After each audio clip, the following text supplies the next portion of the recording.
स्वागत आहे तुमचं आपल्या शाश्वत अकॅडमीच्या यूट्यूब चॅनलला। तर बघा, कालच जिल्हा न्यायालयाची नवीन जाहिरात प्रसिद्ध करण्यात आली आहे। आजच्या लेक्चर मध्ये आपण त्या जाहिरातीसाठीची परीक्षा पद्धती काय असेल, पात्रता काय असेल, अभ्यासक्रम काय असेल आणि एकूण जागा किती असतील हे आपण आजच्या व्हिडिओमध्ये इथे डिस्कस करणार आहोत। तर बघा, जी जाहिरात आलेली आहे ही 3 पदांसाठीची जाहिरात आहे। लघुलेखक पद, कनिष्ठ लिपिक आणि शिपाई या तिन्ही पदांसाठी ही जाहिरात इथे प्रसिद्ध करण्यात आलेली आहे। सगळ्यात आनंदाची बातमी म्हणजे तुमचा हा पेपर टीसीएस पॅटर्न नुसार होणार आहे। टीसीएस पॅटर्न नुसार म्हणजे टीसीएस ही एग्जाम तुमची कंडक्ट करणार आहे। इथे बघा, आजपासून म्हणजे फॉर्म भरणं इथे सुरुवात झालेली आहे।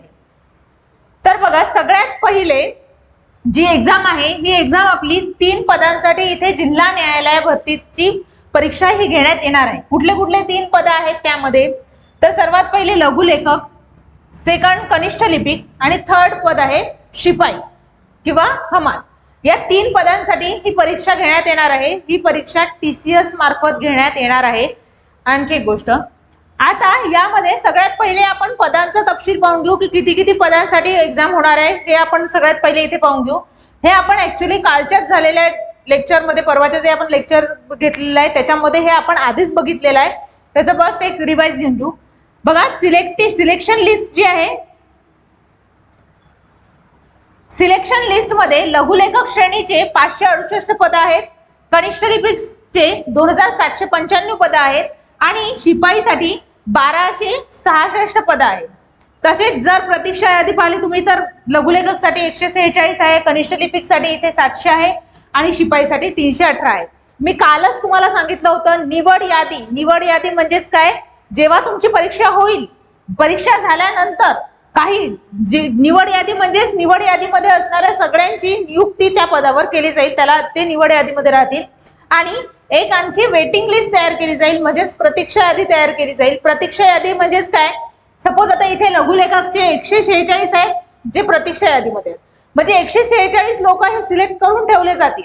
मग जसे जसे त्या विभागातील त्या पदावरील पद नियुक्त रिक्त होत जातील, ते पद रिक्त झाल्यानंतर हे 146 उमेदवार तिथे त्याच्यामध्ये भरले जातील, त्यांची भरती केली जाईल। पण लक्षात ठेवा, ज्यांची निवड यादीमध्ये नाव असतील तेच परीक्षा झाल्यानंतर त्यांचीच नियुक्ती केली जाईल, प्रतीक्षा यादीमधल्यांची नियुक्ती केली जाणार नाही। नंतर आपण वेतन श्रेणी बघून घ्या। लघुलेखकसाठी 38,600 ते 12,000 ते 1,22,800 पर्यंत आहे। कनिष्ठ लिपिकसाठी 19,900 ते 63,200 पर्यंत आहे आणि शिपाईसाठी 15,000 ते 47,600 एवढी वेतन श्रेणी इथे राहणार आहे। बघा, एकदा तुम्ही सर्व पद आणि वेतन श्रेणी बघून घ्या।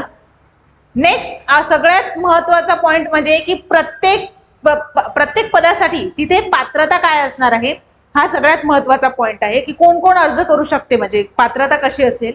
तर सगळ्यात पहिले आपण लघुलेखक या पदासाठीची पात्रता बघू। याबद्दल अनेक विद्यार्थ्यांचे प्रश्न आलेले आहेत, जसं टायपिंग लागते का, शॉर्ट हँड लागते का, हे अनेक प्रश्न आहेत। तर सगळी पात्रता आपण या व्हिडिओमध्ये बघणार आहे, तुम्ही निश्चिंत राहा। सगळ्यात पहिले आपण लघुलेखक या पदासाठीची पात्रता बघणार आहोत।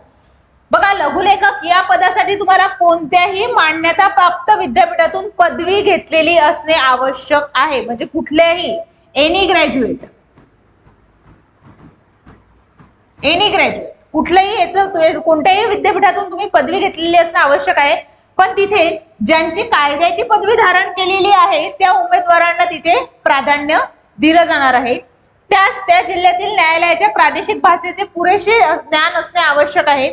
पुरेसे ज्ञान म्हणजे तुम्हाला मराठीचं वगैरे जे भाषा आहे, प्रादेशिक भाषा जी आहे त्या न्यायालयाची, तिचं पुरेसं ज्ञान असणं आवश्यक राहणार। नेक्स्ट, सरकारी व्यावसायिक प्रमाणपत्र परीक्षा किंवा सरकारी मंडळाद्वारे घेतली जाणारी परीक्षा किंवा संगणक टंकलेखन बेसिक कोर्स, यामध्ये संगणक सरकारी प्रमाणपत्र पाहिजे।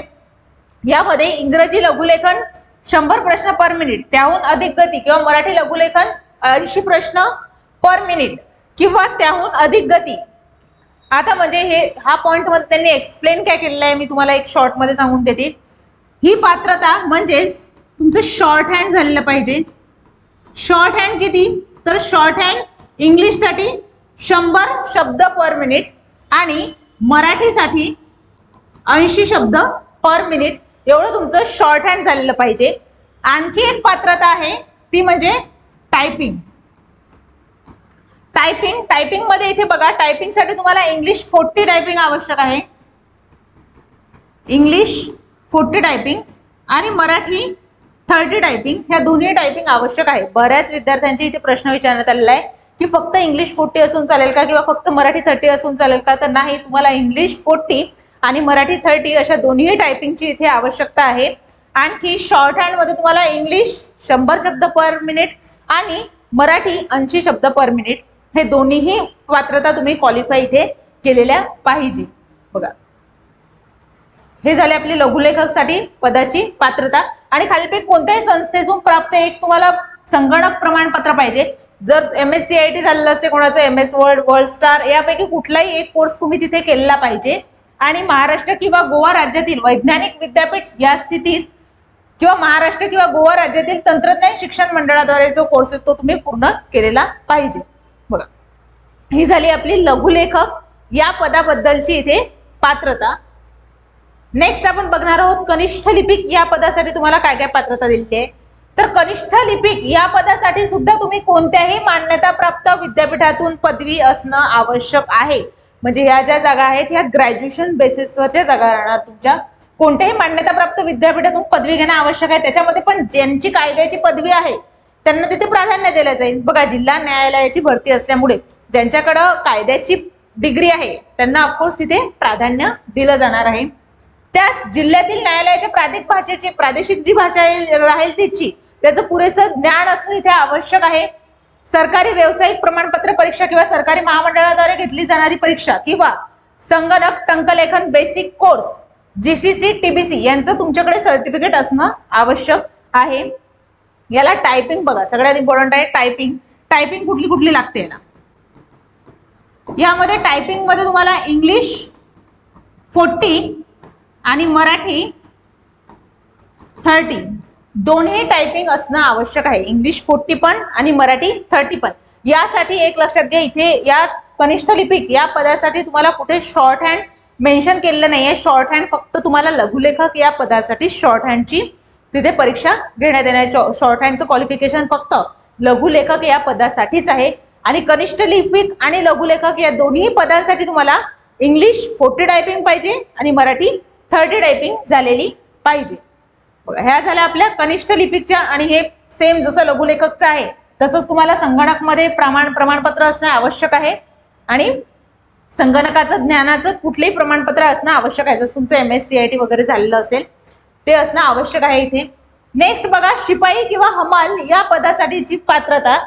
शिपाई किंवा हमाल याने किमान 7वी परीक्षा उत्तीर्ण असणं आवश्यक आहे. म्हणजे तुम्ही 7वी पास असणं आवश्यक आहे आणि त्याची शरीरयष्टी चांगली असावी. या दोनच पात्रतेचे निकष शिपाई किंवा हमाल या पदासाठी दिलेले आहेत. म्हणजे या पदासाठी जास्तीत जास्त विद्यार्थी फॉर्म भरू शकतात ज्यांचं ग्रॅज्युएशन नाही आहे. बऱ्याच विद्यार्थ्यांचं ग्रॅज्युएशन न होता डिप्लोमा झालेला असतो. तर डिप्लोमा झालेल्या विद्यार्थ्यांसाठी ही कुठेतरी एक चांगली संधी आहे की 7वीची परीक्षा उत्तीर्ण झालेली असावी. ज्यांचं 7वी झालेलं आहे ते या पदासाठी अप्लाय करू शकतात. बघा मित्रांनो, इथे शिपाई या पदाला कुठेही कमी मानायचं नाही किंवा कमी दर्जाचं मानू नका. शिपाई हे पद पण एक सरकारी नोकरी असल्यामुळे तुमच्यासाठी एक सिक्युअर जॉब असू शकतो. नेक्स्ट आता बघू आपण की प्रत्येक पदासाठी अर्ज शुल्क काय असू शकतो किंवा तुमची अर्ज फॉर्म भरणं सुरू केव्हा होणार आहे, फॉर्म भरण्याची शेवटची तारीख काय आहे. तर सगळ्यात पहिले इथे फॉर्म भरण्यासाठी सर्वसाधारण प्रवर्ग असेल तर 1000 रुपये फीज आहे. जसं TCSच्या प्रत्येक परीक्षेला असते सेम तसंच फीजचं स्ट्रक्चर इथे ठेवण्यात आलेलं आहे. फॉर्म भरण्यासाठी सर्वसाधारण प्रवर्गासाठी 1000 रुपये आणि अनुसूचित जाती अनुसूचित जमाती किंवा म्हणजे SC ST OBC या सगळ्यांसाठी इथे 900 रुपये ठेवण्यात आलेला आहे. 900 रुपये बरोबर. आणि नेक्स्ट फॉर्म भरण्याची सुरुवात ही 4 डिसेंबर पासून होणार आहे तर 18 डिसेंबर पर्यंत. 4 डिसेंबर पासून तर 18 डिसेंबर पर्यंत एक लक्षात ठेवा संध्याकाळी 6 वाजेपर्यंतच फॉर्म भरण्याची लिंक ही सुरू राहणार आहे. नाहीतर आपली बऱ्याचदा धारणा होऊन जाते की एकदा जर 18 डिसेंबर आहे तर 18 डिसेंबरची जवळपास रात्री 12 वाजेपर्यंत तुम्हाला तिथे फॉर्म भरण्याची मुभा भेटणार आहे. तर असं नाहीये. इथे लक्षात ठेवसाल की 18 डिसेंबरला फक्त संध्याकाळी 6 वाजेपर्यंतच तुम्हाला तिथे फॉर्म भरता येणार आहे, अर्ज करता येणार आहे. आणखी एक गोष्ट लक्षात घ्या 4 डिसेंबर ते 18 डिसेंबर म्हणजे फक्त 14 दिवसांचा कालावधी तुम्हाला इथे अर्ज करण्यासाठी मिळालेला आहे। या 14 दिवसांच्या कालावधीमध्ये तुम्हाला कोणत्या जिल्ह्यामध्ये फॉर्म भरायचा आहे हे डिसाईड करून त्या जिल्ह्यासाठी तुमचा फॉर्म अर्ज करायचा आहे। आता तुम्हाला फॉर्म कोणत्या जिल्ह्यासाठी टाकायचा आहे, कोणत्या जिल्ह्यासाठी तुम्ही फॉर्म टाकावा याचा जर तुम्हाला एक स्पेशल व्हिडिओ पाहिजे असेल तर आताच कमेंट बॉक्समध्ये कमेंट करून सांगा। तसं आपण त्याच्यावर एक सविस्तर विश्लेषणात्मक एक व्हिडिओ बनवू की कोणत्या जिल्ह्यामध्ये जास्त जागा आहेत, कोणत्या जिल्ह्यामध्ये कॅटेगरी वाईज तुमची कॅटेगरी कोणती आहे, तर तुम्ही कुठला फॉर्म भरायला पाहिजे हे सगळं आपण त्यामध्ये डिस्कस करू सविस्तर मध्ये। फक्त हा जर व्हिडिओ तुम्हाला जर याच्याविषयी काहीही माहिती पाहिजे असेल की कोणत्या जिल्ह्यातून फॉर्म टाकायचा तर एकदा फक्त कमेंट बॉक्समध्ये कमेंट करून सांगा। आता नेक्स्ट बघा, परीक्षा पद्धती कशी असेल। एक गोष्ट लक्षात घ्या, याच्यामध्ये लघुलेखक, कनिष्ठ लिपिक आणि शिपाई या तिन्ही पदांसाठी परीक्षा पद्धती ही वेगवेगळी ठेवण्यात आलेली आहे। तिन्ही पदांची परीक्षा पद्धतीमध्ये इथे खूप मोठा डिफरन्स आढळतो। सगळ्यात पहिले पहा, लघुलेखक या पदासाठी तुम्हाला चाळणी परीक्षेमध्ये काय सांगितलेलं आहे, उच्च न्यायालयाने लघुलेखक श्रेणी 3 या पदासाठी चाळणी परीक्षा घेण्याचा अधिकार हा प्राप्त झालेल्या अर्जांच्या संख्येनुसार राखून ठेवलेला आहे। सगळ्यात पहिले चाळणी परीक्षा, लघुलेखक जे पद आहे त्यासाठी चाळणी परीक्षा घेण्याचं अजून निश्चित नाहीये। जशी तुमची अर्जांची संख्या येईल, म्हणजे अर्ज जास्त येतात कमी येतात त्यावरून उच्च न्यायालय ठरवेल की चाळणी परीक्षा तुम्हाला घ्यायची आहे की नाही, म्हणजे एक्झाम घ्यायची आहे त्या पदासाठी की नाही घ्यायची हे आलेल्या अर्जांवरून तिथे ठरवण्यात येणार आहे। म्हणजे चाळणी परीक्षेबद्दल अजून काहीही डिसाईड झालेलं नाहीये, म्हणजे कुठलाही निर्णय इथे घेण्यात आलेला नाहीये। आणखी इंग्रजी लघुलेखन चाचणी 20 गुणांसाठी होणार आहे, मराठी लघुलेखन चाचणी 20 गुणांसाठी होणार आहे। म्हणजेच इथे तुमची शॉर्ट हँडची एक्झाम घेण्यात येणार आहे। शॉर्ट हँडची एक एक्झाम घेण्यात येणार आहे। शॉर्ट हँडची टेस्ट ही इंग्रजीची 20 गुण आणि मराठीची 20 गुण आणि आणखी इंग्लिश टायपिंगची 20 गुणांची परीक्षा घेण्यात येईल आणि मराठी टायपिंगची 20 गुणांची परीक्षा घेण्यात येईल। म्हणजेच शॉर्ट हँडचे असे 40 गुण एकूण आणि टायपिंगचे 40 गुण, अशी तुमची इथे 60 गुण आणि 20 गुणाची इथे इंटरव्ह्यू राहणार आहे। प्रत्येक पदाला इंटरव्ह्यू हा दिलेला आहे। मुलाखत, लघुलेखक या पदासाठी तुम्हाला मुलाखत आहे 20 मार्कांची, म्हणजे टोटल तुमचा पेपर हा 100 मार्काचा राहील। बघा, 100 मार्कामध्ये तुमचे 40 मार्क शॉर्ट हँडचे, 40 मार्क टायपिंगचे आणि 20 मार्क इंटरव्ह्यूचे, अशा टोटल 100 मार्कांचे इथे लघुलेखक याची परीक्षा पद्धती राहणार आहे। नेक्स्ट बघा, कनिष्ठ लिपिक या पदासाठीची परीक्षा पद्धती। कनिष्ठ लिपिक मध्ये चाळणी परीक्षा इथे तुमची घेण्यात येणार आहे, हे आता डिसाईड झालेलं आहे, निर्णय झालेला आहे। चाळणी परीक्षा कनिष्ठ लिपिक या पदामध्ये 40 गुणांची 40 प्रश्नांचीच इथे परीक्षा घेण्यात येणार आहे। परीक्षा ही MCQ बेस असेल, म्हणजे 40 प्रश्न राहतील 40 मार्कांसाठी। आता त्याच्यामध्ये विषय कोणते कोणते राहणार, इतिहास, नागरिकशास्त्र, विज्ञान, भूगोल, क्रीडा, साहित्य, व्याकरण आणि चालू घडामोडी हा इथे सिलेबस देण्यात आलेला आहे। आणि संगणक ज्ञानावरील प्रश्न, एक लक्षात घ्या, संगणक ज्ञानावरील प्रश्न हे फक्त आणि फक्त कनिष्ठ लिपिक या पदासाठीच देण्यात आलेले आहे। शिपाई किंवा लघुलेखक या पदासाठी इथे संगणक ज्ञानावरील प्रश्न देण्यात आलेले नाहीत। संगणक ज्ञानावरील फक्त प्रश्न कनिष्ठ लिपिक या पदासाठीच येणार आहे। वाटलं सर आपला इन डिटेल या सिलेबसचा डिटेल व्हिडिओ पण आपण नेक्स्ट लेक्चर मध्ये घेऊच, फक्त हे सब्जेक्ट दिलेले आहेत। नंतर इथे टायपिंग, इंग्रजी टायपिंगची टेस्ट होणार आहे 20 मार्काची, टायपिंग टेस्ट इंग्लिश साठी 20 मार्काची होणार आणि मराठीची 20 मार्काची होणार आहे। मराठीची टायपिंग टेस्ट 20 मार्काची, म्हणजे तुमची जी टोटल टायपिंगची परीक्षा आहे ही 40 मार्काची टायपिंगची परीक्षा होणार, त्याच्यामध्ये 20 मार्क इंग्लिश आणि 20 मार्क इथे मराठीचे आणि मुलाखत होणार आहे 20 मार्कांसाठी आणि टोटल अशी ही तुमची 100 मार्काची परीक्षा राहील। 100 मार्काची कशी, कनिष्ठ लिपिकसाठी 100 मार्काची परीक्षा कशी आहे पहा, 40 मार्काची तुमची जी चाळणी परीक्षा आहे ती 40 मार्काची, 20 मार्कासाठी इंग्लिश टायपिंगची टेस्ट, 20 मार्कासाठी मराठी टायपिंगची टेस्ट आणि 20 मार्काचा इंटरव्ह्यू, असा टोटल 100 मार्काचा पेपर राहणार आहे कनिष्ठ लिपिक या पदासाठी। नेक्स्ट, शिपाई किंवा हमाल या पदासाठी तुमची परीक्षा पद्धती कशी राहणार। शिपाई किंवा हमाल या पदासाठी चाळणी परीक्षा 30 गुणांची राहील, 30 मार्कांची 30 प्रश्न असलेली MCQ टाइप क्वेश्चन असलेली एक पेपर घेण्यात येईल। त्या पेपरचे विषय इतिहास, नागरिकशास्त्र, विज्ञान, भूगोल, क्रीडा साहित्य, व्याकरण आणि चालू घडामोडी.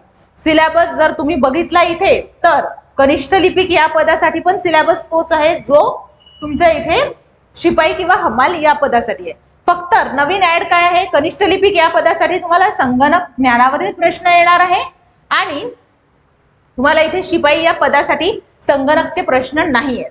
आणखी एक गोष्ट लक्षात घ्या, शिपाई किंवा हवाल हे पद 7वी बेसिसवर पद आहे, बरोबर. म्हणजे त्याच्यासाठी पात्रता निकष काय, 7वी झालेला. तर याची कुठेतरी लेवल ही थोडी कमी राहणार कनिष्ठ लिपिक मधील पदाच्या कंपॅरिझन मध्ये. आणखी एक गोष्ट इथे लक्षात घ्या, स्वच्छता आणि चापजल्यता चाचणी इथे 10 गुणांसाठी ही चाचणी घेण्यात येणार आहे. अगदी सोपी परीक्षा राहते, त्याच्यामध्ये एवढं काहीही टफ नाहीये. मुलाखत राहणार 10 मार्कांसाठी, म्हणजे टोटल फक्त आणि फक्त 50 मार्काचा इथे पेपर राहणार आहे. शिपाई या पदासाठी 50 मार्कांचा फक्त पेपर राहणार आहे. 30 मार्कांसाठी काय राहणार, तुमची चाळणी परीक्षा 10 मार्कांसाठी, स्वच्छता आणि चापल्यता चाचणी राहणार आणि मुलाखत राहील 10 मार्कांसाठी. अशी आपण तिन्ही लघुलेखक, कनिष्ठ लिपिक आणि शिपाई या तिन्ही पदांसाठीची आपण परीक्षा पद्धती पाहिली, पात्रता पाहिली. आता आणखी एक क्रायटेरिया इथे टाकण्यात आलेला आहे. जसं नगर परिषदला 45% गुण, दोन्ही पेपर मध्ये तुम्हाला 45% गुण असणं आवश्यक होतं, तसा सेम क्रायटेरिया इथे पण देण्यात आलेला आहे. तुम्हाला जर परीक्षा उत्तीर्ण व्हायची असेल तर लघुलेखक, कनिष्ठ लिपिक आणि शिपाई आणि हमाल या तिन्ही पदांसाठी जे आपण आता पाहिलं, जसं या तिन्ही पदांसाठी चाळणी परीक्षा, लघुलेखन चाचणी, टायपिंग आणि स्वच्छता आणि चापल्यता चाचणी आणि मुलाखत, हे सगळं मिळून जसं आपण मागे पाहिलं की लघुलेखक हा किती मार्काचा होणार आहे, लघुलेखक 100 मार्काचा पेपर आहे, बरोबर. कनिष्ठ लिपिक 100 मार्काचा आहे आणि शिपाई किंवा हमाल हा 50 मार्काचा आहे.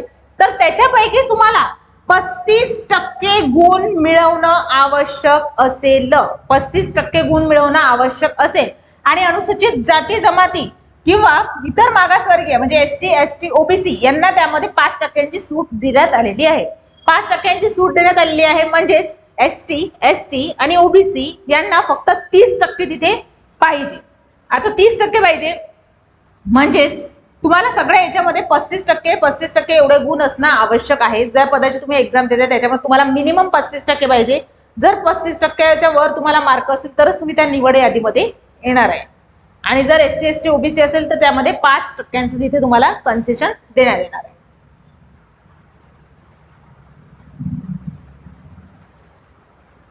तर बघा, आपण अशा प्रकारे टोटल परीक्षेचं पात्रता काय असते किंवा परीक्षा पद्धती काय राहणार, नंतर परीक्षा उत्तीर्ण होण्यासाठी कुठले कुठले निकष लागतील, हे सगळं आपण या व्हिडिओमध्ये डिस्कस केलेलं आहे. यानंतरही तुम्हाला कुठला प्रॉब्लेम येत असेल, अर्ज फॉर्म भरताना काही प्रॉब्लेम येत असेल किंवा कुठलं टायपिंगचं जर काही प्रश्न असतील, तुमचे काहीही प्रश्न असतील तर ते कमेंट बॉक्समध्ये सांगा. तसंच आपला व्हॉट्सअप नंबर पण दिलेला आहे. आणखी काही जर तुमचे प्रश्न असतील तर तुम्ही व्हॉट्सअपला पण विचारू शकता. डिस्क्रिप्शन बॉक्समध्ये तुम्हाला टेलिग्रामची लिंक दिलेली आहे, त्यावरही विचारू शकता. अशा कोणत्याही प्लॅटफॉर्मवर तुम्ही तुमचे प्रश्न आमच्यासोबत शेअर करू शकता. जर हा व्हिडिओ आवडला असेल तर आणखीच असेच नवीन नवीन नोटिफिकेशनसाठी चॅनलला सबस्क्राईब करा आणि व्हिडिओला शेअर करा, जेणेकरून तुमचे आणखी जे मित्र असतील ज्यांना जिल्हा न्यायालयाचा फॉर्म भरायचा आहे तर त्यांना पाहिजे ती माहिती मिळून जाईल. काहीही प्रश्न असल्यास कमेंट्स बॉक्समध्ये तुम्ही प्रश्न टाका, त्यावर उत्तर देण्याचा प्रयत्न आम्ही करू. थँक्यू.